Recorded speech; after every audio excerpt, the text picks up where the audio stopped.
Lorsqu'il franchit la porte de l'avion à près de 8000 mètres, Luke Aikins ne voit même pas sa cible, ici, dans ce cercle rouge. Un filet de 30 mètres de côté tendu à 76 mètres du sol, destiné à amortir sa chute.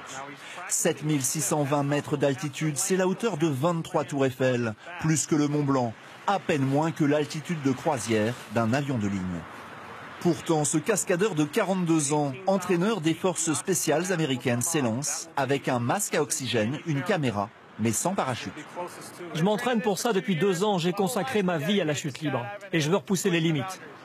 Pour le maintenir sur la bonne trajectoire, 3 parachutistes l'accompagnent. À 3500 mètres, l'un d'eux lui retire son masque. Sa vitesse atteint alors 290 km/h. À 1500 mètres, les équipiers ouvrent leur parachute. Luke doit désormais se guider seul vers le filet.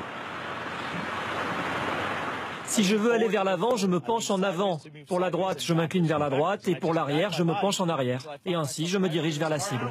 Cela paraît simple, mais la moindre erreur peut être fatale. Les derniers instants sont les plus délicats.